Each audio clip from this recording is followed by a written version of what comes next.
Vamos abrir as nossas Bíblias em João 8:36. Evangelho de Jesus Cristo segundo João, versículo 8:36. Capítulo 8, versículo 36.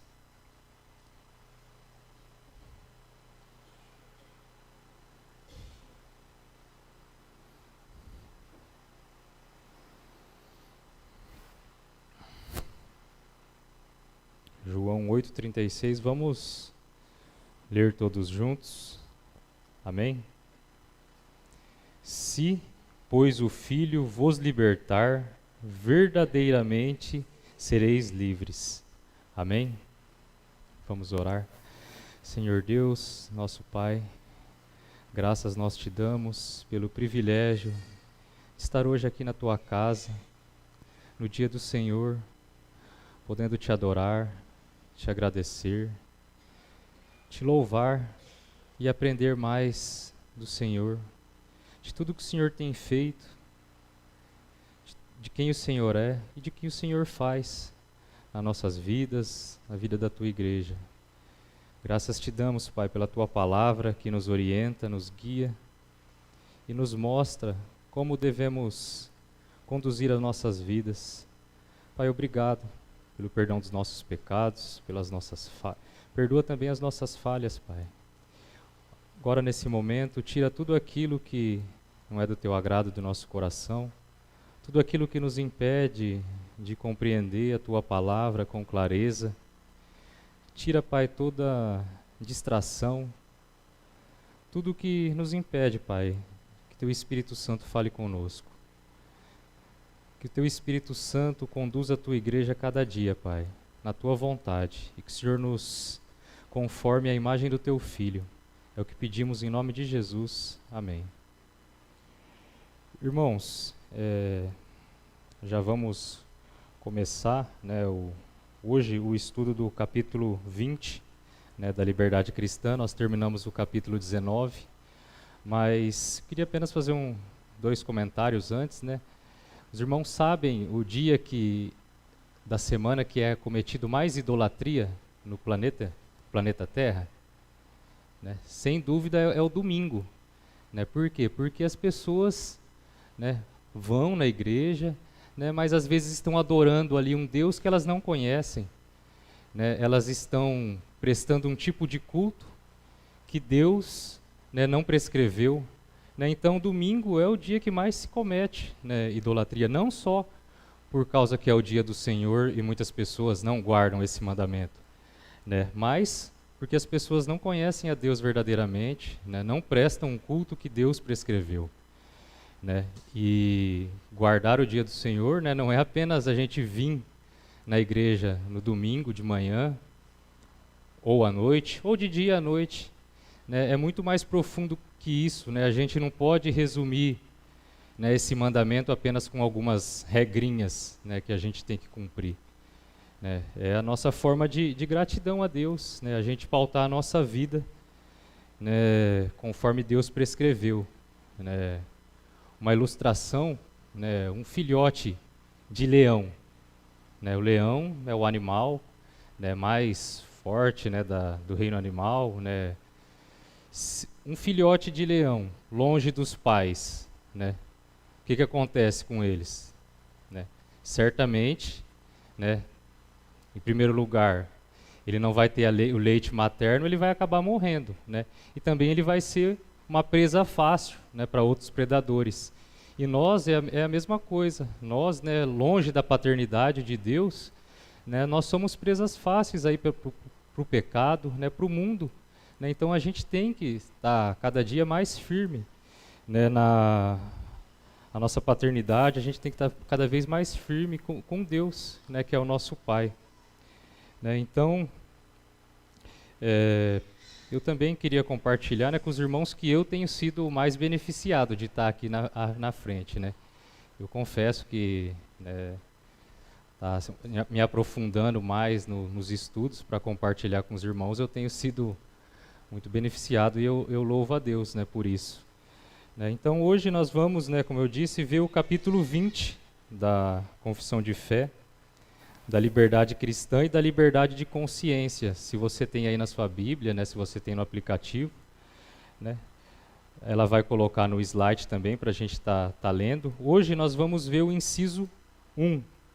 Né? Aí na Bíblia, no aplicativo, não tem esses títulos aí, né? Liberdade sobre o Evangelho, Senhor da consciência, sem pretexto e os limites da liberdade, que eu coloco, né, conforme o tema para ficar mais didático, né? Eu procuro tornar, né, o estudo da confissão de fé, que já é difícil o texto, né, um texto antigo, uma linguagem mais antiga, né, para ficar mais didático para os irmãos, né, para a gente conseguir guardar mais, né? Então, hoje nós vamos ver a liberdade sobre o Evangelho, né? O que se entende por liberdade cristã, né? O que é liberdade cristã?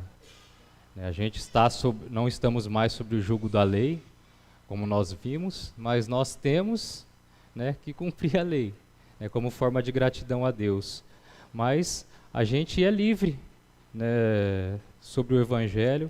Mas o que é essa liberdade, né, cristã? Então hoje nós vamos ver esse inciso 1 do capítulo 20, né, que diz o seguinte, se quiser colocar aí no slide para os irmãos acompanharem, né, perceba que é bem grande, né, por isso que eu procuro dividir ele em partes, para ficar mais compreensível, né, para a gente poder guardar o que esse inciso nos ensina.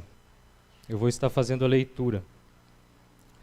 A liberdade que Cristo, sobre o Evangelho, comprou para os crentes, consiste em serem eles libertos do delito do pecado, da ira condenatória de Deus, da maldição da lei moral, e em serem libertos do poder deste mundo, do cativeiro de Satanás, do domínio do pecado, do mal das aflições, do aguilhão da morte, da vitória da sepultura e da condenação eterna, como também em terem acesso a Deus e lhe prestarem obediência, não motivados de um medo servil, mas de amor filial e espírito voluntário. Todos esses privilégios eram comuns também aos crentes sob a lei, mas sob o Evangelho, a liberdade dos cristãos está mais ampliada, achando-se eles isentos do jugo da lei cerimonial a que estava sujeita a igreja judaica, e tendo maior confiança de acesso ao trono da graça, e mais abundantes comunicações do Espírito de Deus, do que os crentes debaixo da lei ordinariamente alcançavam. Então a gente acaba de ler, já esqueceu o que está escrito lá no começo, né? De tão grande que é o texto. Por isso que eu falei para os irmãos que eu divido, né, para a gente poder guardar, né? Eu vou...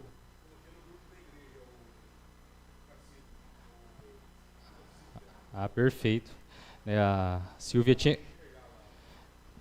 tinha colocado um aplicativo também, né? Para o meu celular não serviu, depois eu achei outro que deu. É bom a gente acompanhar, né, para poder assimilar melhor, né?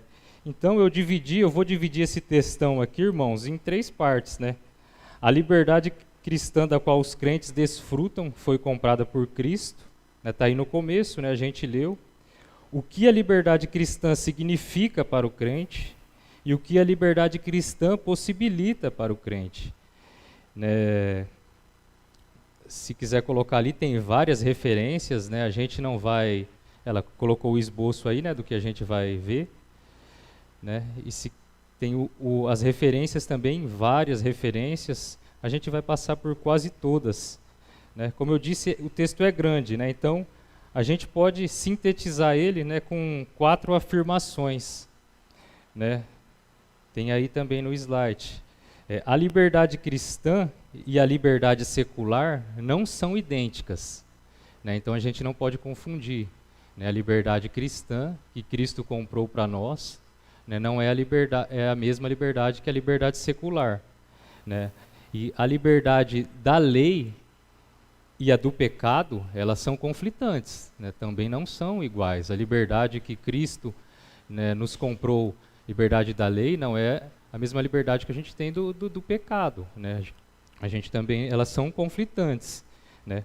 A liberdade do mundo, a da morte e as das tentações são destruidoras, né? Se a gente se entrega ao mundo, ao pecado, né, elas vão nos destruir, né? E a liberdade de comunhão direta com Deus é somente através do Espírito, né? Como nós vimos aí.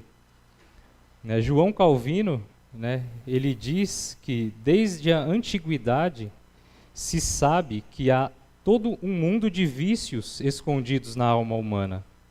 Porém, a autonegação cristã é o remédio para acabar com todos. Então perceba, ele fala que desde a antiguidade, né, isso não vem de agora, né, desde quando o homem pecou, há um mundo de vícios escondidos na alma humana. Se a gente parar e refletir, ser sincero a nós mesmos, a gente sabe, né, que nosso coração é corrupto, que nossos pensamentos, né, às vezes você está ali orando, né, e vem os pensamentos, o que é isso, Senhor? Né, é decorrente, né, da alma humana, está escondido ali no nosso coração. Porém, o que ele afirma, porém a autonegação cristã é o remédio para acabar com todos, né? E só há libertação para o homem que renuncia a seu egoísmo e cuja única meta é agradar ao Senhor e fazer o que é bom diante dos seus olhos. Então, para a gente ser liberto, né, de todos esses pecados, esses vícios escondidos da nossa alma, ele dá aqui o remédio, né, que é a renúncia, né, ao nosso egoísmo e a gente fazer tudo como meta agradar ao Senhor, né? Tudo que a gente faz na nossa vida tem que ser para agradar ao Senhor, né? Então isso é o remédio, né? Como eu já disse, né, nós vamos dividir esse estudo aqui em três partes, né? O primeiro, né, a liberdade cristã da qual os crentes desfrutam foi comprada por Cristo, né? Logo no comecinho aí da confissão, do capítulo 20, inciso 1, se tiver aí, pode colocar, fala assim, ó, a liberdade que Cristo comprou para os crentes, né? A liberdade que Cristo comprou para os crentes, né? Então, essa liberdade que nós desfrutamos foi comprada por Cristo, né? Para nós é de graça, mas Cristo teve que pagar, né, um alto preço. Para nós foi de graça, mas para Cristo não, né? Ele teve que pagar um alto preço para isso.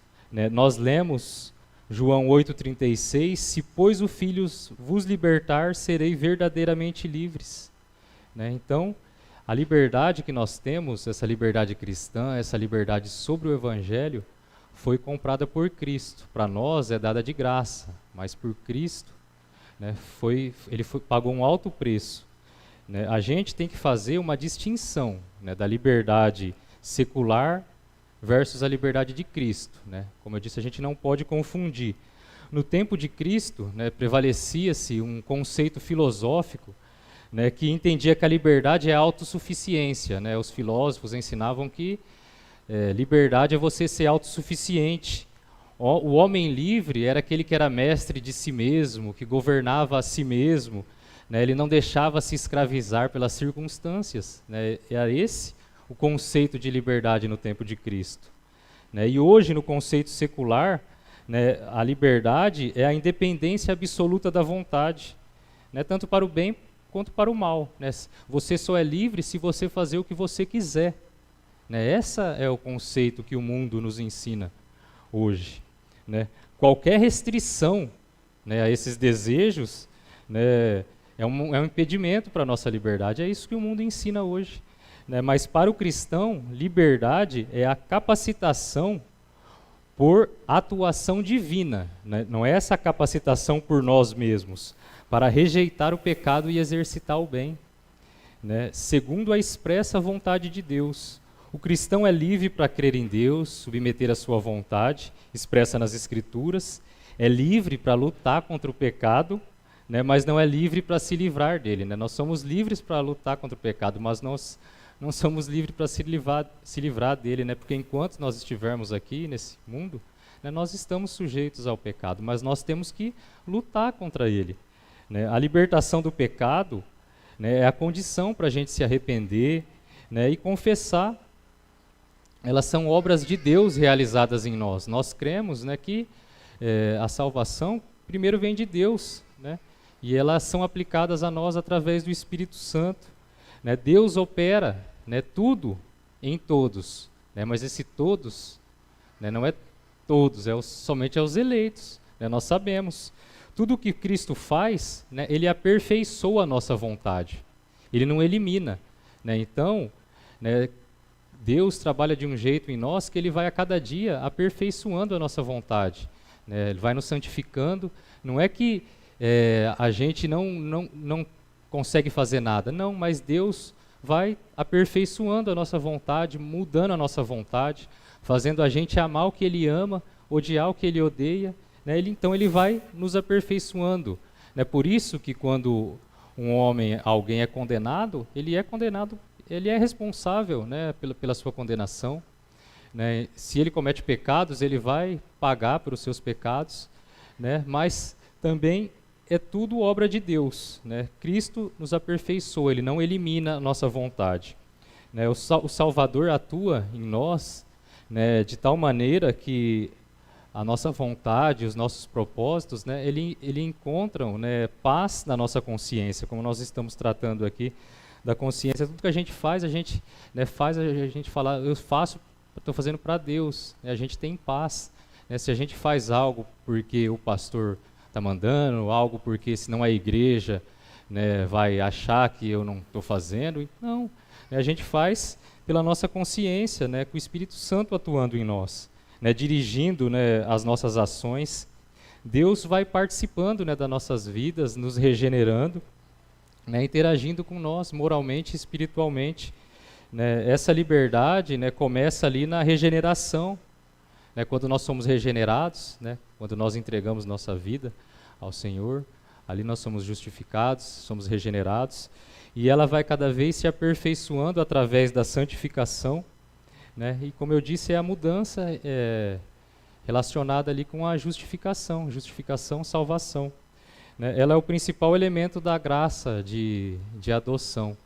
Né? Então, cada vez mais, né, isso vai mostrando para nós que nós somos filhos de Deus. Né? É uma evidência, né, de um privilégio de ser filhos de Deus. Como eu disse, essa liberdade, né, desse primeiro ponto que nós estamos vendo, ela foi comprada por Cristo. Por isso que a nossa salvação é atribuída, né, somente a Deus. Porque ela foi comprada por Cristo. Nós não fizemos nada para ser salvos, nós não fizemos nada para merecer ser salvos. Pelo contrário, né, nós fizemos tantas coisas para a gente não merecer ser salvo. Né? Por isso que ela é atribuída, né, a Cristo, né, e ela é aplicada em nós através do Espírito Santo. Então é por meio, irmãos, da nova vida em Cristo que a pessoa tem pleno poder pela graça de Deus de desejar e executar tudo quanto está em conformidade com a lei de Deus. Então não pense, né, que você, às vezes, obedeço mais, eu estou ali mais firme do que algum irmão. Não pensa que isso é mérito seu, né? É tudo graça de Deus. Porque se Deus retirar a graça dele de nós, né, a gente não consegue ler um versículo da Bíblia, a gente não consegue ler o Pai Nosso na Bíblia. Né, se Deus retirar a graça, é tudo graça. Né, se hoje você acordou, colocou sua camisa, né, veio para a escola bíblica, é graça de Deus. Né? Se a gente levantou, conseguiu ir para o banheiro, é graça, tudo é graça de Deus. Né? Então, se a gente consegue guardar os mandamentos, cumprir os mandamentos, né, obedecer a Deus, é tudo, né, conforme a graça de Deus. Tito 2,14, né, uma das nossas referências, diz que o qual a si mesmo se deu por nós, a fim de remir-nos de toda iniquidade e purificar para si mesmo um povo exclusivamente seu, zeloso de boas obras. Então, novamente, as nossas referências, né, afirmam, né, que Cristo, né, comprou a liberdade dos crentes a fim de remirmos de toda a iniquidade e purificar-nos para si mesmo, povo exclusivamente seu, zeloso de boas obras. Né? Perceba, irmãos, que nós estamos estudando a Confissão de Fé de Westminster, né? Mas ela não está, né, apartada da Bíblia. Tudo que a gente está vendo aqui, todas essas afirmações, elas estão, né, organizadas de forma que fique mais fácil para a gente entender. Né? Tem mais de 20 referências ali, então é totalmente, né, bíblico, né, o que nós estamos vendo. Né? É somente uma forma de organizar sistematicamente, né, o conhecimento aqui do estudo. Né? Então, visto esse primeiro ponto, desse primeiro trecho da confissão, né, nós vimos que Cristo comprou essa liberdade cristã. Né? E segundo ponto, né, o que a liberdade cristã significa para o crente. Né? Nós vemos ali a primeira parte, como está em vermelho, né, nós já vimos, né, a liberdade que Cristo comprou. Agora nós vamos ver tudo o que significa, né, o que significa a liberdade cristã para o crente. Né? Então, a liberdade cristã, né, é comum a todos os crentes, né, do Velho Testamento e do Novo Testamento. Né? Nós vamos ver que no Novo Testamento nós temos mais liberdade, por mais que nós ainda temos que cumprir a lei moral, né, nós somos mais livres ainda. Né? Então, o que a liberdade cristã significa para o crente? Né? Eu sublinhei ali 8 pontos. Né? A libertação do pecado, né, ela significa para o crente a libertação da culpa do pecado, a libertação da ira condenatória de Deus, a libertação da maldição da lei moral, a libertação desse mundo ímpio, a libertação do cativeiro de Satanás, a libertação do domínio do pecado e a libertação da novidade das aflições e a libertação do domínio da morte. Né? Então perceba, irmãos, o tanto de bênçãos que Cristo nos proporciona com essa liberdade que Ele comprou para nós. Né? Primeiro aqui, a liberdade da culpa do pecado. Gálatas 1:4, né, afirma isso, qual diz o seguinte: o qual se entregou a si mesmo pelos nossos pecados, para nos desarraigar deste mundo perverso, segundo a vontade de nosso Deus e Pai. Né? Então, a qual se entregou a si mesmo pelos nossos pecados, né, pelos nossos pecados. A libertação nos liberta da culpa, né, do pecado. Os crentes são libertos da culpa do pecado e da maldição da lei moral. Né, nós estudamos, o pastor ensinou para nós no capítulo 11, quando o crente é justificado, né, a sua culpa, né, é cancelada, porque todas as exigências da lei, né, foram cumpridas ali por Cristo. Né, e a justiça de Cristo é creditada em nossa conta. Né, não é porque Cristo nos justificou, porque Cristo nos salvou, né, agora nós somos justos. Né? Sim, Deus nos trata como justos, mas por causa da justiça de Cristo que é imputada em nós. Né? Nós tínhamos uma dívida ali incontável, né? Desde quando nós nascemos, né, pecados e mais pecados, todos os dias, pensamentos de pecados. Né? Imagine até no decorrer da nossa vida aí, quantos pecados, né, são acumulados. Mas no dia que a gente se converte, não é que simplesmente a gente tinha uma dívida de 1 milhão e Cristo pagou esse 1 milhão. Se simplesmente aconteceu isso, né, então o nosso saldo lá está zero. Né, porque Ele pagou, então está zero. Não, mas a justiça infinita de Cristo é colocada em nossa conta. Né, então Ele, além de pagar a nossa dívida, Ele faz um depósito infinito, né, na nossa conta. Então Ele nos liberta dos pecados passados, presentes e futuros. Né? A dívida foi paga e está paga. Né? Por isso, se você realmente, né, foi salvo, se você realmente foi justificado, você não perde sua salvação.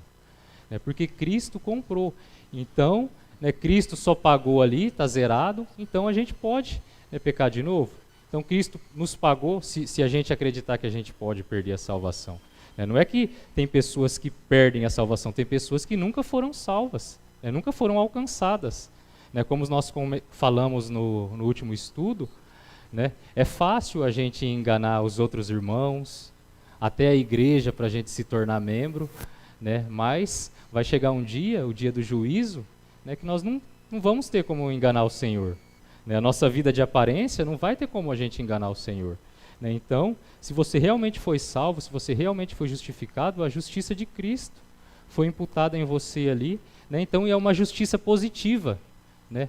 É um saldo infinito que Cristo depositou na nossa conta. Por isso que fala, é uma justiça positiva. Se fosse uma justiça só de Ele ter perdoado, é muito mais do que perdoar pecados, né? Cristo fez muito mais do que perdoar os nossos pecados, né? Se a gente falar que Ele só perdoou os nossos pecados, a gente está reduzindo, né, o que Ele fez por nós, né? Então a justiça de Deus, a justiça de Cristo imputada em nós, né, é uma justiça positiva, é uma justiça infinita, né? Ele foi tentado em tudo, que nós somos também, mas sem pecado, né? Se a gente colocar numa balança, né, todo mundo, todos os planetas, todo o universo, e do outro lado, né, a justiça de Cristo, né, nem se mexe a balança, né, porque é infinita essa justiça, né? A culpa do pecado foi extinta, as exigências da lei, né, e foram perfeitamente, né, cumpridas por Cristo. Romanos 8:33, né, afirma isso. É Deus quem justifica, quem os condenará? Então é Deus que nos justifica. Se nós realmente somos justificados, é Deus quem nos justifica. Nós não temos justiça própria, é Deus. Quem nos condenará? Ninguém, né? Então é isso, né?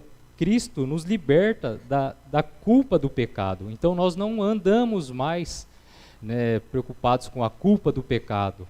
Se nós cometermos algum pecado, né, se temos a consciência limpa, que foi, né, não foi por dolo, né, não foi por vontade própria que nós cometemos aqueles pecados, né, nós temos a convicção e a confiança que Cristo nos perdoa, né, porque não é a nossa justiça, é a justiça de Cristo. Amém? E o segundo ponto, a libertação da ira condenatória de Deus, né, a segunda bênção, né, 1 Tessalonicenses 1:10 diz o seguinte: e para aguardardes dos céus o seu Filho, a quem ele ressuscitou dentre os mortos, Jesus, que nos livra da ira vindoura, né? Então, que bênção é essa, né?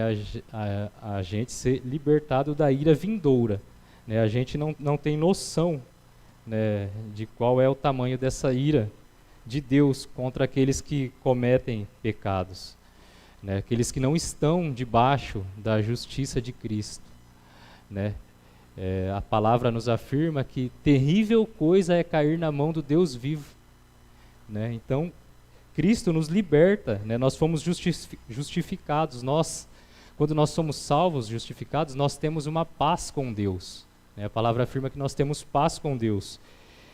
Além de isso incluir também a libertação da ira vindoura, ela nos dá esse benefício, né, da reconciliação de Deus através da propiciação, né, como a gente afirmou, Cristo pagou pelos nossos pecados, Cristo é nosso sumo sacerdote, né, e tudo isso é feito em nós através da obra do Espírito Santo, né. Então, nós somos libertos, né, também da culpa, daquela culpa que nos atormentava, né, os nossos corações. O Espírito Santo, pessoalmente, né, afirma em nossos corações que nós somos salvos, né. O Espírito Santo confirma com o nosso espírito que nós somos salvos. Esse, como diz, né, Romanos 8:16, é o penhor da nossa herança, né. Ele é o Espírito que somos, ele afirma que somos filhos de Deus, né. Nós temos um sumo sacerdote, né, Cristo, né, um sumo sacerdote perfeito, né. Então nós temos hoje confiança, né, de entrar no Santos dos Santos, no novo e vivo caminho, né, porque esse caminho já foi aberto, né, por Cristo, onde Deus, né, nos comunica essa graça, né, e nos livra, né, da ira condenatória de Deus. Então nós temos o caminho aberto por nosso sumo sacerdote, né, que é Cristo. E o terceiro, irmãos, a terceira bênção aí, né, a liberdade que Cristo nos comprou também liberta da maldição da lei moral, né? Fazendo um parêntese aqui, né, liberta da maldição da lei moral.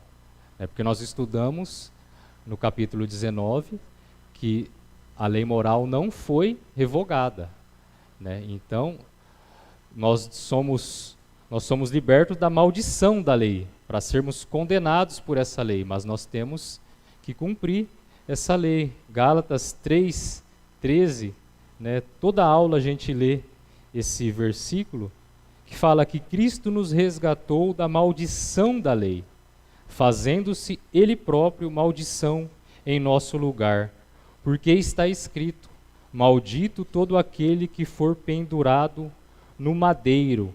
Né? Então, irmãos, a lei, né, ela é restritiva, ela é coercitiva, ela é punitiva. Né? Ela só atua numa direção, né, criminalizar, punir, né, aquele que comete, né, um pecado. Né? E essa lei, né, se a gente for parar para pensar, ela foi dada, né, aos filhos de Deus.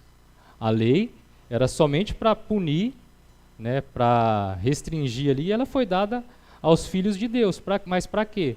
Para Deus guiar eles, né, para Deus nos guiar conforme a vontade dele. Qual é a vontade de Deus para a nossa vida? Né? Que a gente siga tudo que está aqui na palavra de Deus. Né? Não consta, né, na lei, se a gente for ver a lei, ali a lei moral, não consta o princípio do perdão. Né? Não tinha perdão ali na lei, mas somente de punição. Né? Então todos os pecados ali, né, eles tinham que ser punidos de alguma forma. Por isso que tinha sacrifício de animais, né? Era vida por vida. Né? Então nós somos, né, na vigência do Evangelho, nós somos libertos do jugo dessa lei por Cristo. Romanos 6,14 diz: porque o pecado não terá domínio sobre vós, pois não estáis debaixo da lei, e sim da graça. Né? Então, vindo, né, o tempo do Evangelho, o tempo de Cristo, né, aqueles que estavam sob a lei, né, foi revogado. Nós somos retirados da escravidão da lei para a liberdade, né, do Evangelho, para a liberdade de filhos.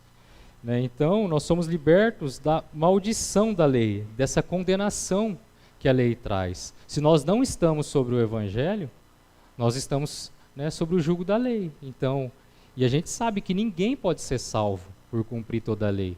Né? Somente Cristo cumpriu toda a lei, né, em nosso lugar. Né? A graça não é mais a lei. Ela mantém, né, na casa de Deus como herdeiros.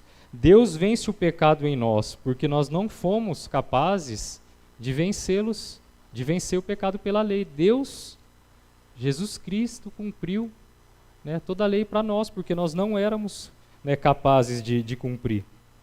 Romanos 8:1 diz, né, agora, pois, já nenhuma condenação há para os que estão em Cristo Jesus. Nenhuma condenação há, nós não estamos mais sobre a maldição da lei. E mais uma bênção, a libertação desse mundo ímpio. Né? João 1:7. Abra aí na sua Bíblia, deixa aberto. Né? João 1:7, eu vou estar lendo, mas deixa aberto aí. Se, porém, andarmos na luz, como Ele está na luz, mantemos comunhão um com os outros. E o sangue de Jesus, seu Filho, nos purifica de todo o pecado. Né? Se andarmos na luz, luz e trevas, né? O apóstolo diferenciou duas maneiras opostas, né, de viver. Né? O verbo grego aqui, andarmos, né, sugere que ele tinha na vida ali exemplos comuns, né, estilos de vida. 1 João 1:7. Né? Então, né, o verbo grego ali, andar, ele ali afirma que ele tinha em mente ali, né, estilos de vida. Né? Luz e trevas. Qual o seu estilo de vida? Né?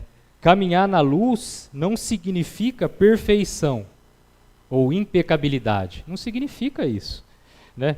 O que diz aí? Quem pode ler para mim o versículo 8, 9 e 10 de 1 João? Né?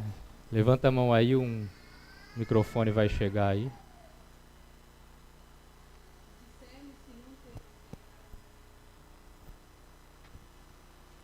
Se dissermos que não temos pecado nenhum, a nós mesmos nos enganamos, e a verdade não está em nós. Se confessarmos os nossos pecados, Ele é fiel e justo para nos perdoar os pecados e nos purificar de toda a injustiça. Se dissermos que não temos cometido pecado, fazemo-lo mentiroso e a sua palavra não está em nós. Aí, irmãos, perceba, né, que não significa impecabilidade. Né? Se dissermos que não temos pecados, a verdade não está em nós. Né? A pessoa que anda na luz, né, ela pode estar sujeita ao pecado, mas não, né, pela própria vontade, mas elas não se perdem ali pelas trevas. Né? É por isso que João advertiu, né, depois, mais à frente, no capítulo 2:1, né, 1 João 2:1, ele fala: filhinhos meus, estas coisas vos escrevo para que não pequeis. Né? Então, os verdadeiros cristãos são libertos do domínio deste mundo ímpio e de toda a influência do pecado. Né? Isso não quer dizer que nós vamos ser perfeitos, né? Mas nós somos libertos para resistir ao pecado, para não pecar. Né? Por isso que ele escreve: filhinhos meus, estas coisas vos escrevo para que não pequeis. Né? Eu não sou João, né, mas aqui, né, eu estou aqui na frente, né, dando essas aulas, mas meus irmãos, dou essas aulas para que não pequeis. Né? Eu estou aqui para isso, para mim não pecar, para vocês não pecar, para a gente crescer junto em santificação, né, a cada dia. Né? Isso que essa bênção, né? E também a quinta bênção aí, né, a libertação do cativeiro de Satanás. Né? Atos 26:18 diz o seguinte: para lhes abrires os olhos e os converterdes das trevas para a luz e das potestades de Satanás, para Deus, a fim de que recebam eles remissão de pecados e herança entre os que são santificados pela fé em mim. Né? Então nós somos libertos do cativeiro de Satanás. Né? Como já vimos, o poder desse mundo, do diabo, né, depende da carne. Né? Nós estamos na carne, né? Então nosso coração é corrupto. Né? Então a gente a gente pode estar escravizado, né, por esse mundo, por Satanás, por causa da corrupção do nosso coração. Por isso que a gente tem que buscar cada dia mais a santificação. Né? A palavra fala em Hebreus 4:15 que Cristo foi em todos os pontos tentado como o somos, contudo sem pecado. Né? Então, irmãos, Cristo foi tentado como nós somos, por isso que ele conhece todas as nossas tentações, conhece o nosso coração, conhece o coração do ser humano. Né? Ele sabe, né, o que se passa no nosso coração. Por isso que temos que ter essa confiança. Né? A justificação, né, nos consagra a Deus. Né? Como eu disse, Deus nos trata ali como justos por causa da justiça de Cristo. E a santificação, né, quebra o poder do pecado, né, sobre nós. Nós somos libertos do cativeiro de Satanás. Né? Deus nos capacita para que saímos vencedores. Né? A palavra fala: resistir ao diabo e ele fugirá de vós.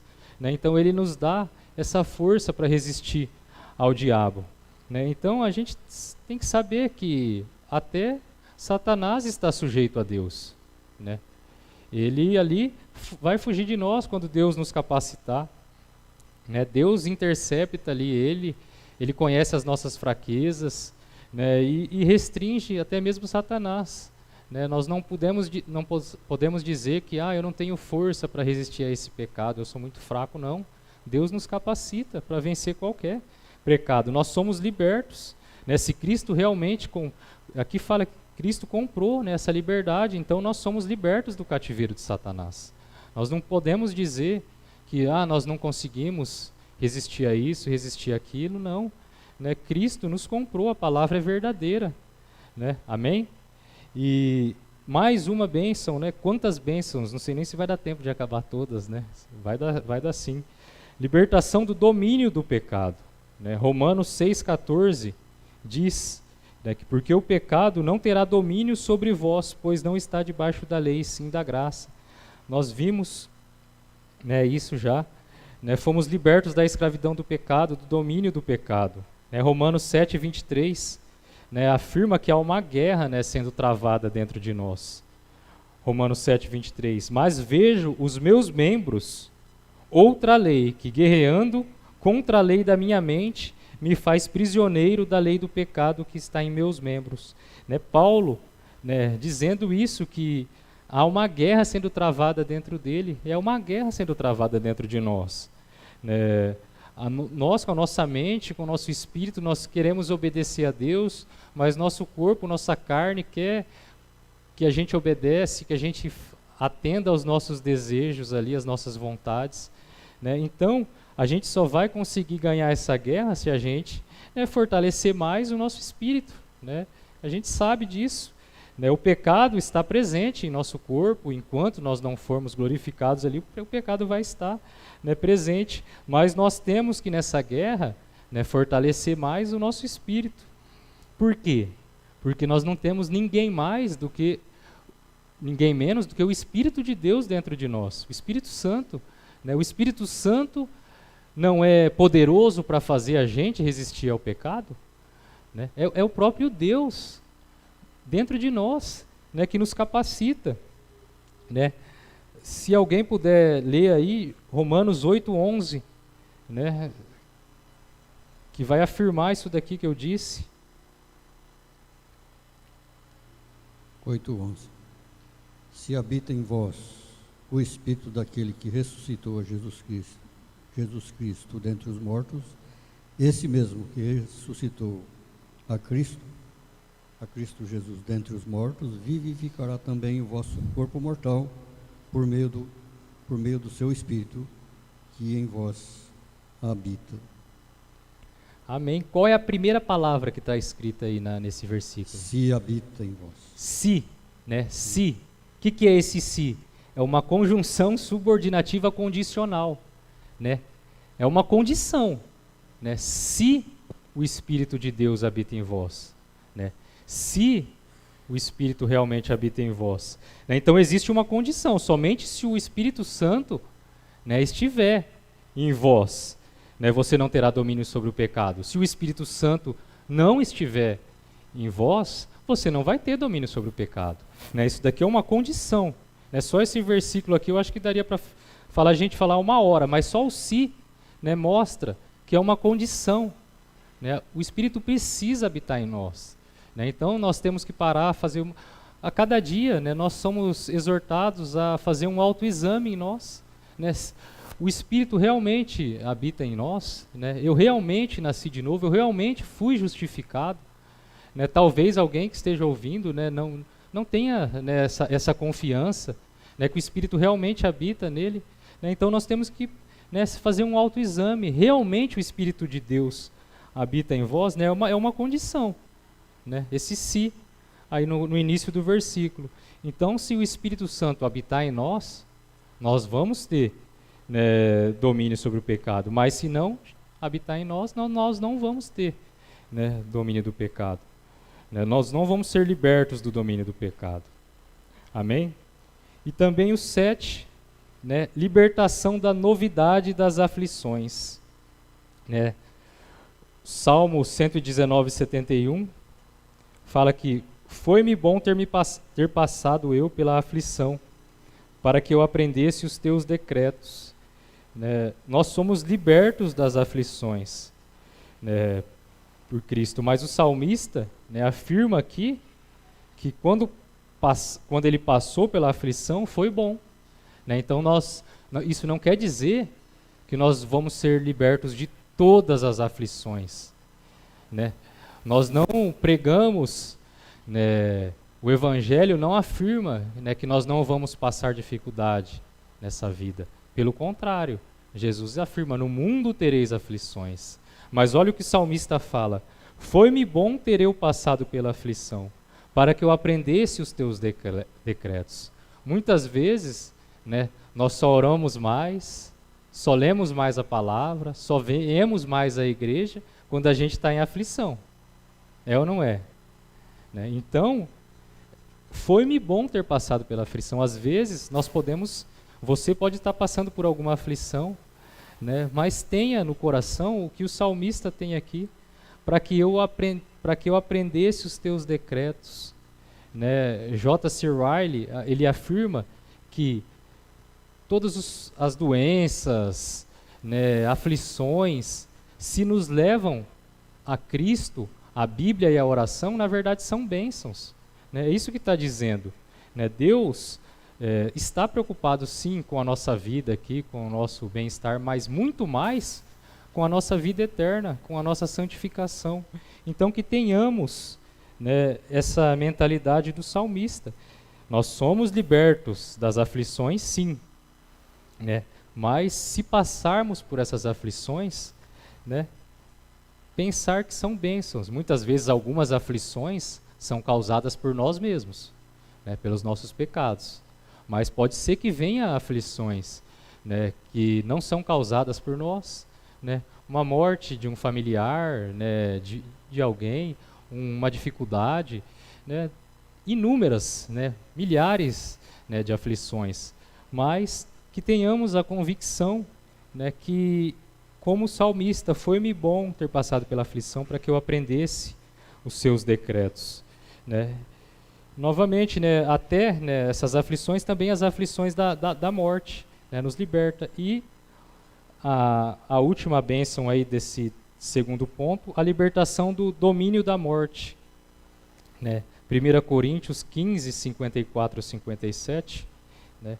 E quando este corpo corruptível se revestir de incorruptibilidade, e o que é mortal se revestir de imortalidade, então se cumprirá a palavra que está escrita. Tragada foi a morte pela vitória. Onde está, ó morte, a tua vitória? Onde está, ó morte, o teu aguilhão? O aguilhão da morte é o pecado, e a força do pecado é a lei. Graças a Deus que nos dá a vitória por intermédio do nosso Senhor Jesus Cristo.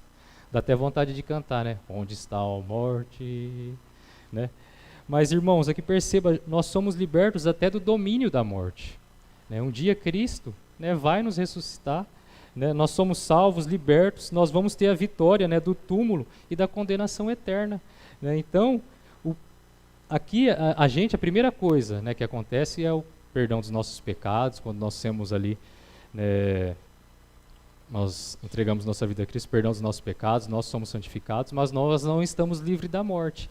Mas um dia, Deus vai nos libertar até da morte, do túmulo, né, através da ressurreição. Né? Então, até do domínio da morte nós somos libertos. Agora, pois, nenhuma condenação há para os que estão em Cristo Jesus, nós já lemos hoje, Romanos 8:1. Né? Então, nós não temos que temer nem a morte, né? Porque aqui fala, a palavra afirma, né, que nós vamos ser libertos do domínio da morte. Até os nossos membros mortais, né, nosso corpo, a palavra afirma que é um templo do Espírito Santo. Né? Se nós somos templos do Espírito Santo, né, Deus vai nos abandonar? Não, jamais. Né? Ele vai nos transformar, nos vivificar, né, no dia da redenção. Né? Então, a liberdade que Cristo comprou para nós, né, nos traz todas essas bênçãos que nós vimos, essas 7 bênçãos. Né? Aqui tem muito mais, mas é a liberdade cristã, né, que Cristo comprou para nós. Né? Hoje nós trouxemos essas 7. Né? Por enquanto, tem algum comentário, alguma observação? Né? Então, amém, eu vou dar uma adiantada para tentar acabar no horário. Né? Então, a liberdade cristã que, né, nos traz todas essas bênçãos, e a liberdade que Cristo comprou para nós nos possibilita o quê? Né? É o restante do texto ali que nós vamos ler. Né? Se quiser colocar o slide, a liberdade possibilita aos crentes, né, tudo aquilo que nós vimos, como também terem acesso a Deus e lhe prestarem obediência, não motivados de um medo servil, mas de amor filial e espírito voluntário. Então aqui, ó, nós não prestamos obediência a Deus motivados de um medo servil, mas de amor filial e de espírito voluntário.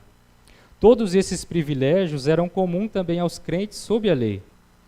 Mas sobre o Evangelho, a liberdade cristã está mais ampliada.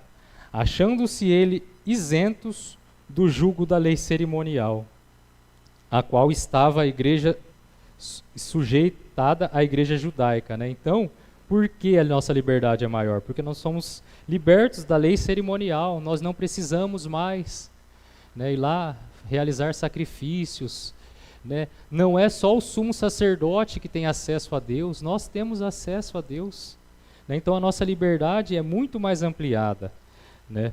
Então perceba que nós não estamos livres da lei, né, moral, a lei moral não está revogada, mas mesmo assim a nossa liberdade é muito mais ampliada, né? Continuando, e tendo maior confiança de acesso ao trono da graça.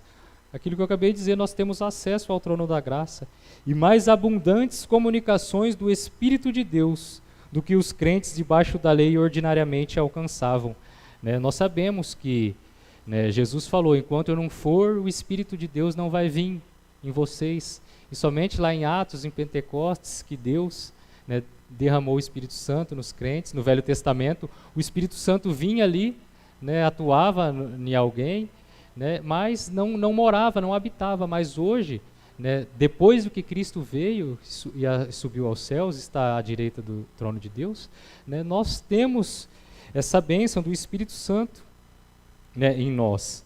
Então, rapidamente, a liberdade cristã possibilita aos crentes, né, no começo ali, ter livre acesso a Deus, né, e também a obedecer voluntariamente a Deus e desfrutar mais plenamente a comunhão com o Espírito Santo, né. Todo esse texto grande aí nos afirma esses três pontos, né. Ter livre acesso a Deus por meio de Cristo, Romanos 5, 1, 2, né. Um texto que eu gosto muito.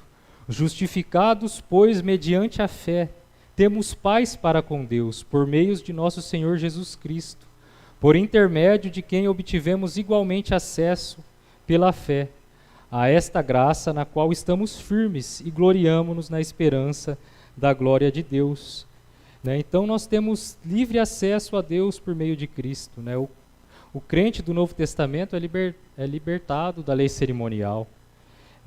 Essa lei, né, o que a lei do Velho Testamento fazia? Ela revelava, né, o Evangelho, ela revelava Cristo. Eles criam no Messias que ia vir, né?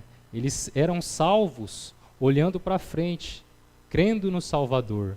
Hoje nós somos salvos olhando para trás, né, crendo no Cristo que já veio, né? Mas essa lei foi ficando obscurecida, né, por tantos símbolos, por tantas coisas que Paulo até escreveu, né, que todo esse sistema de elementos sobre o mundo, sobre os quais os judeus viviam, eles viviam em escravidão, está lá em Gálatas 4:3, e um jugo de escravidão, Gálatas 5:1.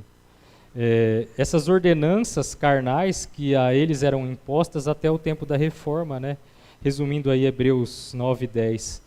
Né, então, em contraste a tudo isso, né, Paulo exorta os Gálatas a permanecerdes firmes na liberdade para a qual Cristo nos libertou, né, em Gálatas 5:1. Né, mas ele, não só os Gálatas, esse texto serve para nós também. Né, Paulo dizendo para nós, permanecerdes firmes na liberdade para a qual Cristo nos libertou. Né, nós desfrutamos da luz vinda direto do nosso Salvador, né? Ela não está mais refletida em símbolos, ela não está mais refletida em cerimônias, né? Nós temos livre acesso, né, à luz de Deus, né? Então, permanecerdes firmes na liberdade para a qual Cristo nos libertou, né? E Efésios 3:12, pelo qual temos ousadia e acesso com confiança mediante a fé nele. Né? Então nós temos livre acesso a Deus por meio de Cristo. E também, irmãos, a liberdade cristã possibilita ao crente, como nós vimos, obedecer voluntariamente a Deus. Né? Romanos 8:14 e 15. Pois todos os que são guiados pelo Espírito de Deus são filhos de Deus, porque não recebestes o espírito de escravidão para viverdes outra vez atemorizados, mas recebeis o espírito de adoção, baseado no qual clamamos Abba, Pai. Irmãos, perceba que o Espírito Santo, né, não somente capacita, né, os crentes, ele guia os crentes a obedecer voluntariamente, né? Então é o que Romanos está dizendo aqui, né? Os crentes são chamados, né, nós somos chamados para realmente provar que nós somos filhos de Deus, que nós realmente somos adotados, né, por Deus através da obediência a Deus e através da direção do Espírito, né? Não adianta a gente falar, não, eu sou filho de Deus, eu sou crente, eu me converti, mas a gente não está sujeito, né, ao Espírito Santo, nós não obedecemos o Espírito Santo, nós não obedecemos a Deus, né? Se eles não seguem, eles mostram que não são filhos, né? Então nós temos que obedecer voluntariamente a Deus, não por medo apenas de uma punição, né? E a liberdade cristã possibilita aos crentes, né, desfrutar mais plenamente da comunhão com o Espírito de Deus, né? João 7, 38 e 39. Quem crê em mim, como diz a Escritura, no seu interior fluirão rios de águas vivas. Isto ele disse com respeito ao Espírito que havia de receber os que nele crescem, pois o Espírito até aquele momento não fora dado, porque Jesus não havia ainda sido glorificado, né? Aquilo que nós já dizemos, né? E também uma condição, né? Novamente nos mostra uma condição, pois o Espírito, né, ainda não tinha sido dado, né? Isso ele diz com respeito que haviam de receber aqueles que nele crescem, né? O Espírito não vai vir naqueles que não creem, né, que Jesus Cristo é o Filho de Deus, né? Então, né, comparando com o Velho Testamento também, né, hoje no Novo nós temos ousadia, né, de nos aproximarmos de Deus, né? Eles tinham que ter acesso a Deus, né, através do sumo sacerdote, uma vez ao ano somente o sumo sacerdote, né, e entrava no Santos dos Santos, mas Jesus Cristo vivificou esse caminho, né, o véu foi rasgado, nós temos livre acesso a Deus, né? Ele também nos santifica, né? E nós temos, né, também a bênção, né, de ter maior clareza, né, através do Evangelho. Nós não estamos mais, né, sujeitos à lei, à obscuridade da lei, cerimoniais, né, que refletiam a Deus, né, de forma obscura, né? Hoje nós temos livre acesso, nós temos, né, a luz refletida do próprio Cristo em nós, né? João 15, 26 afirma, né, quando porém vier o Consolador, que eu vos enviarei da parte do Pai, o Espírito da verdade que dele procede, esse dará testemunho de mim.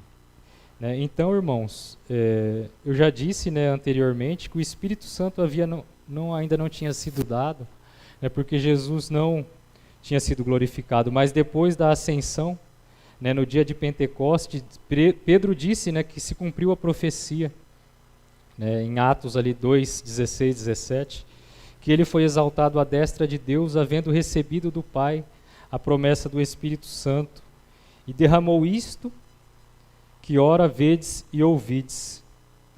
Né? E Romanos 5,5 diz, ora, a esperança não se confunde, porque o amor de Deus derramado em nosso coração pelo Espírito, que nos foi outorgado. Então, irmãos, perceba que todas as bênçãos, né, que Cristo proporciona a nós, né, através dessa liberdade cristã, através dessa liberdade do Evangelho, né, recapitulando, né, tudo que nós vimos hoje, né, para que reforce mais, né, aos irmãos, né, que a liberdade cristã da qual os crentes desfrutam, da qual nós desfrutamos, essa liberdade cristã sobre o Evangelho, foi comprada, né, por Cristo. Né? E o que a liberdade cristã significa, né, para nós, todas essas bênçãos que nós vimos, né, a libertação da culpa do pecado, libertação da ira condenatória de Deus, libertação da maldição da lei moral, libertação desse mundo ímpio, libertação do cativeiro de Satanás, libertação do domínio do pecado, libertação da novidade das aflições e libertação do domínio da morte. Né? Todas as bênçãos que a liberdade que Cristo comprou para nós nos traz. Né? Apenas, né, resumindo tudo o que a confissão já afirma, né, aí. E também, né, o que a liberdade cristã possibilita aos crentes. Né? Possibilita a nós termos livre acesso a Deus, né? Possibilita nós obedecermos voluntariamente a Deus, né? E desfrutarmos mais plenamente da comunhão do Espírito Santo. Né? Isso que esse inciso 1 do capítulo 20 aí da Confissão de Fé, né, nos ensina. Amém? Amém? Amém. Algum irmão tem algum comentário para acrescentar? Então, amém. Eu tinha separado alguns pontos aqui para nós debatermos, mas já o tempo já excedeu. Então, eu vou passar para os avisos, mas antes eu vou estar orando, amém? Senhor Deus, nosso Pai, graças nós te damos por o privilégio da Tua palavra, do Teu ensino, das Tuas bênçãos que Cristo comprou para nós. Se hoje temos a liberdade cristã através do Evangelho, tudo é graça a Cristo. Essa liberdade que para nós é de graça, mas para Cristo custou um alto preço. Senhor Deus, obrigado, que jamais esqueçamos desse sacrifício de Cristo, que jamais esqueçamos desse privilégio de sermos libertos através de Cristo. Pai, a cada dia nos ensina a Tua palavra, nos dá um espírito voluntário para cumprirmos tudo aquilo que o Senhor nos ordena. Nos dá um espírito voluntário para estudarmos, para aprendermos, para guardarmos tudo aquilo no nosso coração. Pai, nos dá força, sabedoria para guardarmos tudo isso em nosso coração. Que Teu Espírito Santo seja derramado a cada dia mais sobre a Tua igreja, sobre o Teu povo. Abençoa cada um aqui nessa manhã, os que estão ouvindo, os que não estão presentes também, a ser santificados a cada dia mais, para obedecer o Senhor, para crescer na graça do Senhor. Ajuda, Deus, a Tua igreja, que a Tua palavra seja pregada, anunciada, que Teu reino avance a cada dia mais, e que o Senhor nos conforme à imagem do Teu Filho, porque essa é a nossa maior necessidade. É isso que oramos, Senhor, no poder do Teu Espírito Santo, em nome de Jesus. Amém.